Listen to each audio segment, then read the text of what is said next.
Hello friends, welcome to the YouTube channel of Chamili Devi Institute of Pharmacy, Indore. In continuation of pre-formulation studies, I, Ashish Kumar Parasar, Associate Professor of CDIP Indore, welcome you in this part of pre-formulation studies. In this part of pre-formulation studies, we have to discuss the dry properties of powders. Powders are important because many of the drugs they are available in the powder form, or we need to convert drugs into powder form so that they could be easily converted into suitable dosage forms like tablet, capsule, granules, syrup, suspension, etc. So, starting with this, we are first discuss the density of powders. Density is defined as weight per unit volume, W by V. During tapping, particles gradually pack more efficiently, the powder volume decreases and the tapped density increases. Now, first, we should know that the particles they contain two types of spaces. One is interparticular pores, where two or more particles having some space in between of them. And second is intraparticular pores, which are available or exist in the particle itself. Both of them are important to decide or determine the type of density. If we talk about the types of density, there are basically two types of density. True density, the true density or absolute density of a sample excludes the volume of the pores and voids between the powder sample. The formula for true density is equal to weight of powder divided by true volume. It can be determined by mercury method, hydrogen method, helium method, etc. Second is bulk density. Bulk density, the density value includes the volume of all the pores within the powder sample. Bulk density can be calculated by the formula bulk density is equal to weight of powder divided by bulk volume. Bulk volume involves the volume of particles plus the volume of void between the particles plus the volume of intraparticular pores. Now the flow property of powders. Powders may be free flowing or cohesive or sticky in nature. Many common manufacturing problems are attributes to powder flow. For example, powder transfer through large equipment such as hopper.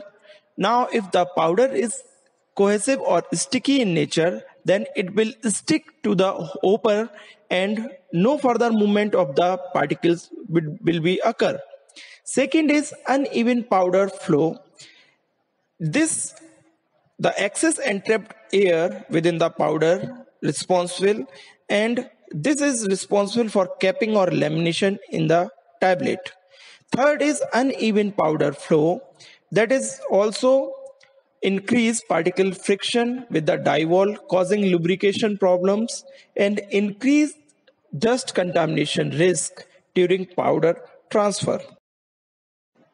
Powder flow properties can be affected by change in particle size, shape, and density.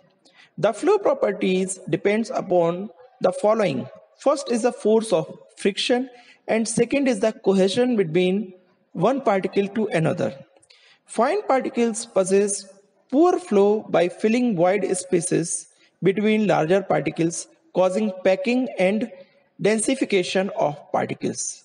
By using glidants, we can alter the flow property. The example of glidants are starch and talc. So the flow property of powders can be determined by following three methods. First is determination of angle of repose. Second is Carr's or compressibility index. And third is Osner's ratio. First method is determination of angle of repose. Angle of repose is defined as the ratio of height of pile to the radius of the pile. A greater angle of repose indicates poor flow. It should be less than 30 degree and can be determined by following equation. Tan theta is equal to h by r, where theta is equal to angle of repose, h is the height of the pile, and r is the radius of the pile. You can also see this in the figure. Now, if the angle of repose is less than 25, the flow is excellent.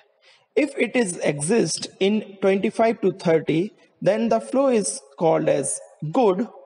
If the angle of repose is 30 to 40, then the sample can be called as passable. And if the angle of repose is more than 40, then the flow is very poor. Next method is Carr's index method. Measurement of free flowing powder by compressibility, also known as Carr's index. In this method, a volume of powder is filled into a graduated glass cylinder and repeatedly tapped for a known duration. The volume of powder after tapping is measured. Carr's index is determined in percentage, and the formula is Carr's index is equal to tapped density minus poured density divided by tapped density into 100, where pore density or bulk density is equal to weight upon bulk volume. This method is simple, fast, and popular method of predicting powder flow characteristics. There is a range of Carr's index which defines the type of flow of powder. If the Carr's index comes in 5 to 15, then the flow is excellent. If the range is 12 to 16, then the type of flow is good. If the range is 18 to 21, then it is fair to passable. If the range is 23 to 35, the flow is poor. If the range is 33 to 38, the type of flow is very poor. And if it comes over 40, then the flow is extremely poor. The next method is Hausner's ratio. Hausner's ratio is equal to tapped density divided by poured or bulk density. Hausner ratio was related to interparticle friction. The value less than 1.25 indicates good flow. It is equivalent to 20% Carr's index.